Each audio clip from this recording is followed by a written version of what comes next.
Welcome to the Women Who Change the World podcast, the place where everyday women world changers share their stories to inspire, challenge, and equip you to change your world.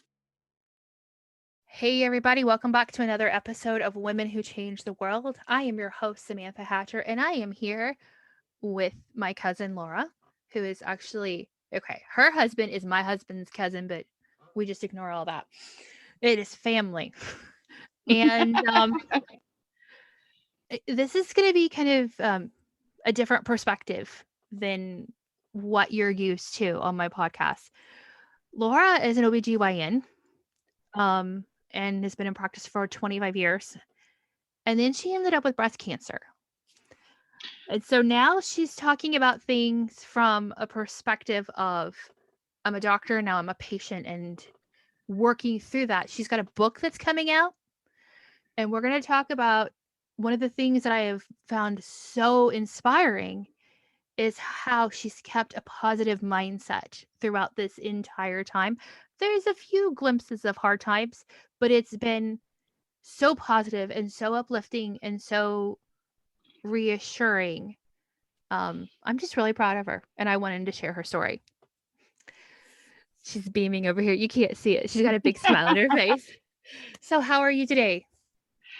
I'm doing good. Today was kind of a weird day. Had some stuff going on, but you know what? The sun is shining now, so we're good. Yes. The sun has been hiding here. It's been kind of weird weather down here. So I kind of gave this brief over. Yeah, it's been so cold that the swimming pool is cold. It's been like 74 degrees in July. The pool, 74 degrees. Unacceptable. Yeah. It's like, this does not make sense to me. So I know a lot of your story because you're family. And we've talked about different things. But share with my listeners your story so that they can kind of know what we're getting into before we really get going. Sure. So, as my cousin said, I've been, a solo practicing OBGYN, which is in itself a life of challenges and excitement for the last 25 years. I do a little bit of everything. I do full OBGYN care. I still deliver babies. I do surgeries. I do reconstructive work. I do fun aesthetic stuff, tweaking and tucking and getting rid of fat and smoothing out wrinkles and all that. So I'm really kind of the whole gamut, keeps you busy. And I love what I do, which hopefully reflects in everything that I do, because I think it's important to love your job in order to do it well. I've always been kind of a stickler for that. So as you can imagine, I've helped a lot of women with cancer over the last 25 years, both in diagnosis, sometimes in treating, depending on the type of cancer, and, just general support. And then here I am toddling along in the 2020 crap show that was present for most everybody, and got a little extra bonus and got diagnosed with lymphoma. So I could remember not feeling well for, at least 6 months. I was having some night sweats, some weight changes. I was exhausted all the time, aches, pains, whatever. But I was also a menopausal woman working 36 hours at a time with no sleep during a pandemic for no pay. So a lot of other possible explanations for those symptoms. But I could remember very clearly, I woke up one morning super early, December 12th, 2020. And I shot up out of bed because I felt like I was choking. And this voice kind of said, "Oh my gosh, get up and look in the mirror." And I was kind of, what? I thought I was sleeping. I don't know what was going on. So I get up and look in the mirror, and I had this lump on the right side of my neck. And I thought, was that there? Did that just pop up overnight? Am I missing something? And being of, stout Katz stock, we all have well-developed traps muscles and whatnot. So, the occasional lumps and bumps around the neck are just kind of typical for us. But I was like, this is not good. Plus, I felt like I was choking, and it was, of course, a weekend, and, couldn't get a hold of anybody. And we ended up going to the ER because I literally, like I said, I was having trouble swallowing, because it was the mass was actually pushing in the middle on, on my throat and on my trachea, my airway and all that. And so we went into the ER, and I want to give them full kudos. They did everything right. They really did. They checked everything out. They even scanned me. And by scan, I mean like a CAT scan, checked everything out, every exam, blood test, all that, and couldn't find anything. Come to realize now in retrospect, the particular section of my body that they scanned was maybe an inch or two below where my actual area of concern was, but I understand why they scanned there. So again, like I said, they did everything right. Everybody was high-fiving, woohoo, there's nothing wrong. You just got some muscle strain, And I said to myself, no way, man. I know there's something else going on. This is a lump. This is not muscle strain. This is not, but I couldn't fault them because they couldn't find anything. So me being me and having had some, life-threatening issues before, I actually went back to my office trying to kind of struggling with the, difficulty swallowing aspect. And a couple days later, and I got out my own ultrasound machine and had my sonographer throw it on my neck and directed her where to look. And there it was, this big, yucky looking pool of fluid. So I watched it for a couple days because I thought, well, maybe I injured myself and didn't realize it. Maybe I pulled something out, but I mean, I didn't recall dropping any rocks on my chest that I forgot about or anything that would have caused that area. So I watched it for a couple days, and I'm fortunate in that I've been looking at x-rays and ultrasounds and whatnot for 25 years. So I knew right away, within days, it started looking like a bunch of lymph nodes. And then those lymph nodes were spreading into my chest and into my armpit. And I said, okay, nope, that's it. We gotta pursue this. And so with, lots of delays and weeks and whatnot and repeat scans, I was finally able to get some CAT scans done that showed lymph nodes all over the right side of my body, down to my diaphragm. And, in multiple what's called lymph node change. So, in my neck, in my shoulders, in my chest, in my armpit, by my neck. I mean, whew, they were everywhere. And,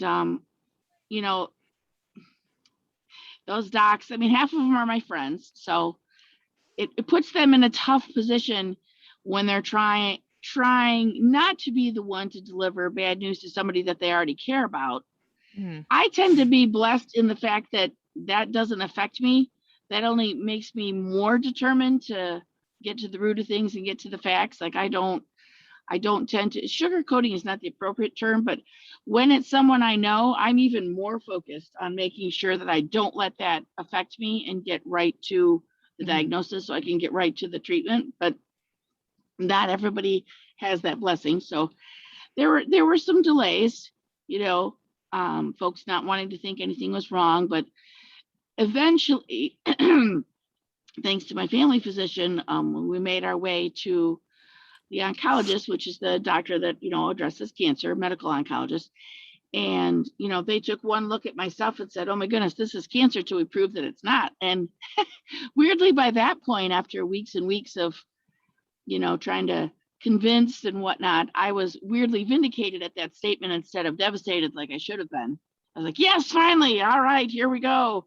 And then I thought, wait a minute, I'm excited about the fact of having cancer. Well, no, but, just I knew it, I wasn't just being anxious or over worrying. There really was something going on. And then, we went on to the biopsy, which was just what's called a needle biopsy at first. So that was a very fascinating process, actually, for me, being a science geek that I am, getting a little needle sample. Well, that part's not so neat, putting a needle in your neck. But besides that, getting to look at the cells under the microscope and kind of get an idea of what was going on. And then that led to more procedures. And then finally, 2 months later, the beginnings of treatment, once we'd confirmed all the diagnoses. And it was interesting to me through that initial couple month process, I will never be the one asking for any kind of VIP treatment because I'm a physician or anything like that. I'm actually I tend to head in the other direction. No, please just, treat me like a patient. Because like I said, I'd been a patient a lot of times before. But, I had a lot of physicians promising VIP treatment, but sometimes I feel like that almost gets in the way of care. You don't want that to be code for skipping steps or, going around things.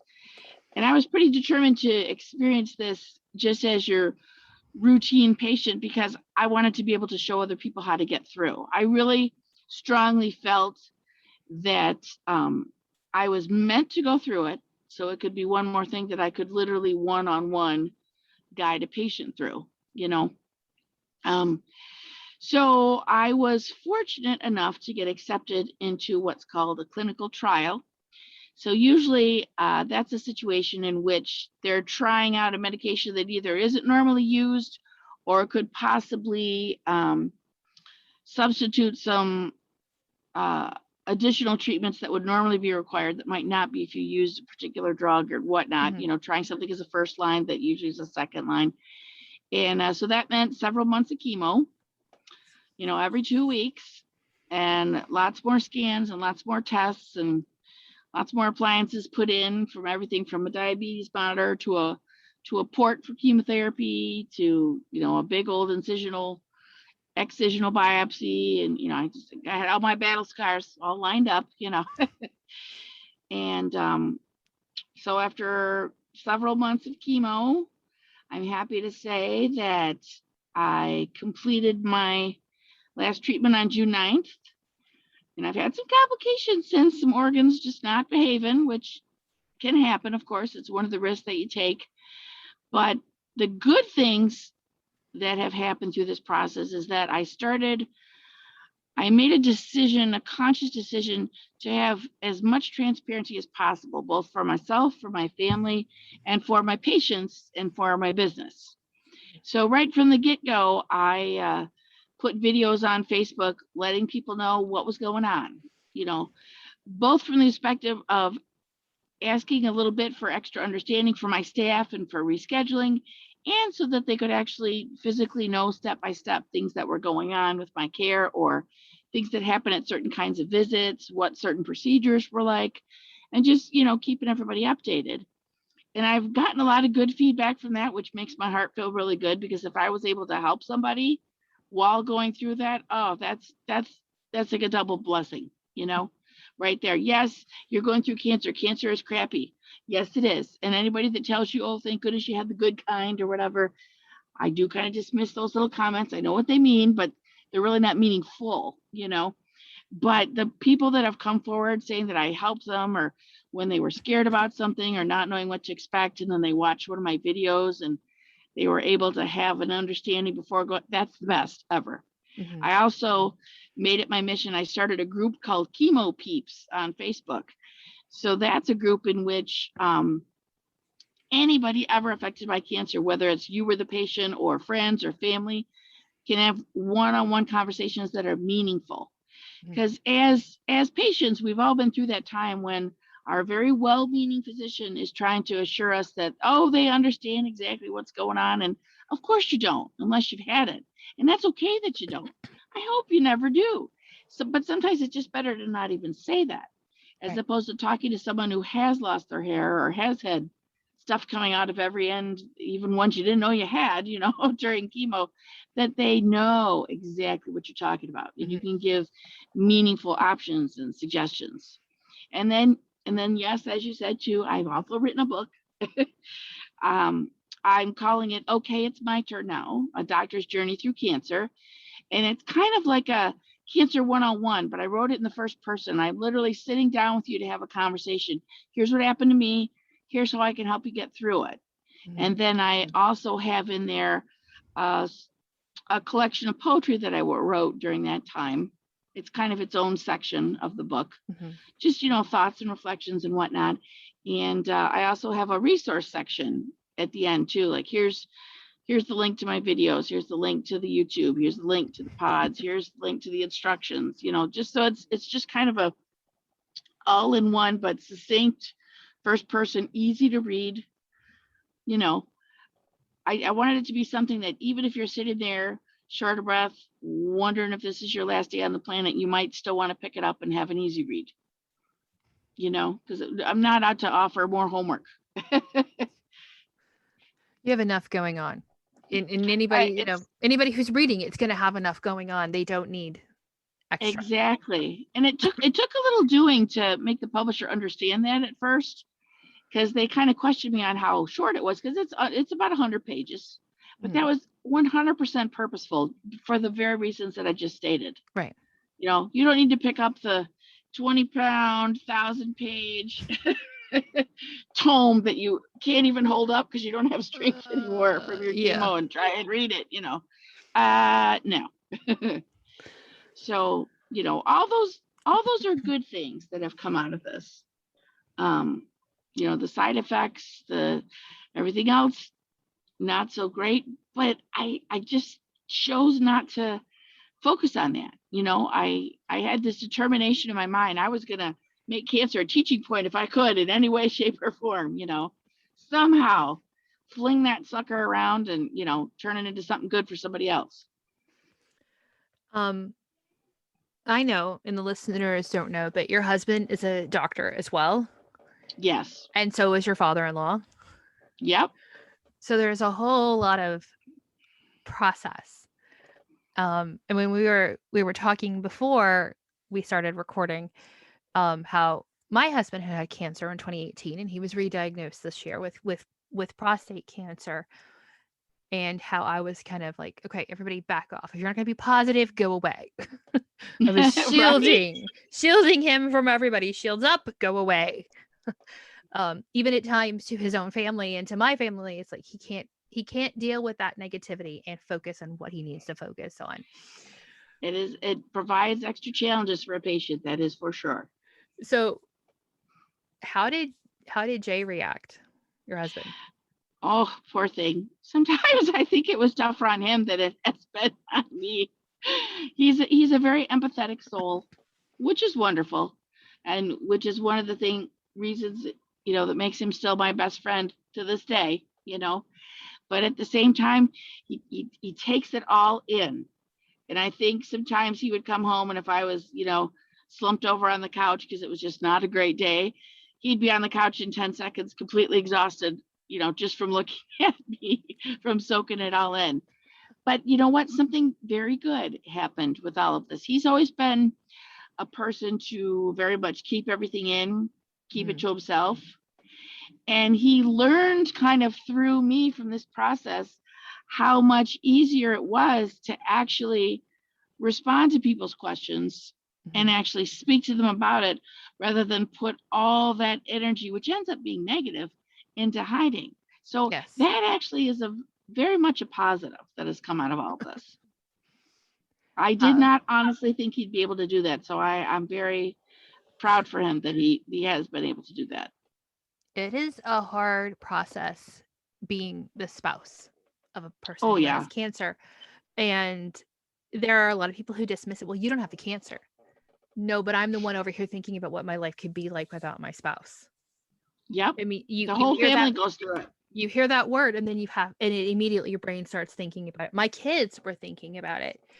Of course. How I reacted, I set the temperature for the house on how we're going to react to this.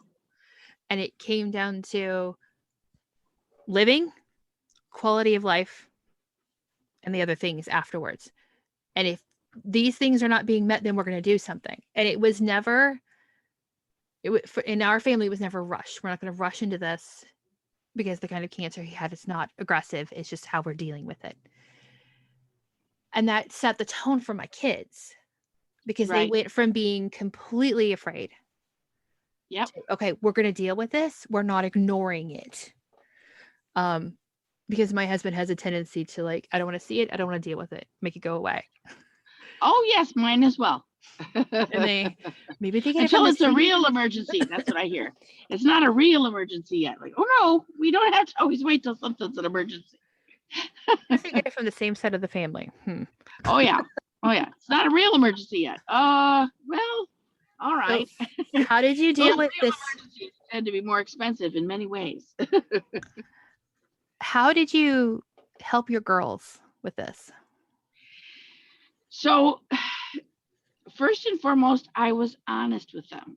I did them the courtesy of being honest with them on what was going on, and emphasized the aspect of, self-advocation. Like, hey, if mom hadn't pushed the envelope, stayed with her gut instincts and her convictions and her knowledge of her own body, we might still not have found this yet. So that's a good thing. That's a lesson that I wanted to instill in them. And I actually, when we first sat down and had a conversation, of course, their first question is, well, are you going to die? Which is a question you can't answer at the beginning. You can't really answer it even now, to be honest with you, because things aren't really ever over. It's a lifetime of watching, Right. forevermore. Right. But I invited them to tell me best they could in their own words what they were ready to handle and what they weren't ready to handle. And then we kind of came up with a plan after that. So, like, for example, my Kate, my 17-year-old, 17 going on 35, can handle a lot, but interestingly, this time, it's my impression that she really just didn't process till it was kind of over. She just kind of carried through, but I don't know that it was 100% healthy carry through, but we had healthy conversations. But how as a mother, you could just tell when your child is, filter it over the head behind me, and then I'm just gonna do my thing. Because most kids now, we're also dealing with the consequences of the pandemic, losing all their scholarships, losing their day-to-day interactions. They already had, their brain plate was so full, And then my 19-year-old was with us a lot more because she works for us at the office. So, she saw a lot of things. She made it clear from the beginning that she was not ready to handle all the gory details and whatnot, but that she would do what she could. And so we just kind of gauged as we went. Right. And then sometimes even my husband could not handle all of the details, but very much wanted to be a part of things. So there was definitely some juggling that went on, between me trying to make sure that they felt included versus not letting their feelings direct the whole process. Right. Because quite honestly, I did need them for transportation and whatnot. There were days I could not have gotten myself places on my own, so there's a balancing act there. I would tell patients, though, that you want to be careful sometimes that I, tread too close to the being very much more attuned to their feelings than my own. You do have to internalize some, both for self-preservation and for making your own plans and getting through your illness, like owning that part of it, and also owning your part in your own recovery. Yes, it's interesting how, your girls being 17 and 19, it's a different perspective. Because I know a little, like, we have the family history, and when Stephen first told me, the first thing that came to my mind was Grandma Hatcher and how she kept all of the kids spread out because if something happened to her, she didn't want them to have to raise their younger siblings and being that young. And I told Stephen, I said, though it's hard, that must be a relief for Laura, because you don't have to, the nitty gritty deep, there's a difference between raising a 17 and 9-year-old and a 6 and a 4-year-old. Yes. It's totally different, because you can look at them and say, I'm having a hard day and I need to rest. And they're going to get it. My 6 and 4-year-old are going to say, okay, I'm going to pounce on you while you're in bed. Yeah, exactly. So it's not easy, but there are some parts of it like that you can say, I just need to sleep today, or I need you to drive me. And it puts you in a position to, I can focus on taking care of myself. I don't have to focus on all of the minute details of day to day. Yep. It's interesting too, though, how much it plays with your emotions. You could start a day being just the strongest human on the planet, and then one wrong look or somebody's not as helpful as you really need them to be at the moment. And oh my gosh, your day is crushed. It's like, oh, hey, whoa, wait a minute. It's easy to lose perspective at times just because there's so many things that feel like they're not in your control. So I think that's another thing to keep in mind too as you're going through this, that, hey, guess what? There's going to be a lot of things that aren't under your control. So don't over focus on those few things that are, because then you're making mountains out of molehills, and you don't have many molehills left. So keep the molehills as opposed to creating more mountains for yourself. You had mentioned earlier about trusting your gut. Yeah. I am one of those people that I don't like going to the doctor, because when there's this little form that says, "Why are you here?" And I tell them why I'm there, and they're like, "I'm a doctor, don't tell me what to do." And it's like, but I live in my body. I know something is wrong. Right. And it's interesting to hear from a doctor's perspective of, I had to trust my gut. I had to keep advocating for myself. Yes. Because that's not something I would expect. Oh no, I tell my patients the same thing all the time. One of the first talks that we ever have together with any of my new patients is I tell them how important it is to be a part of their own team. They are the captain. I'm just like the coach. I'm the advisor. I help guide, I help facilitate, but I'm not the captain. Right. They're the captain, and there's got to be equal investment on all sides for things to go the way that we want. So what would you say? I mean, one of the things that let me backtrack with a little bit of, when my sister had her kids, she said, "What's the best parenting advice you have?" I said, "Trust your gut. If you believe something's wrong, you take the child to the doctor. The doctor says there's nothing wrong, you find another doctor. Trust your gut, because nobody knows your child better than you do." Hey everyone, I know that we are just getting started into this episode, but I had to cut the podcast episode in half to make 2 episodes because it was just too good to edit anything out. Be on the lookout, because part 2, I promise, is worth the wait.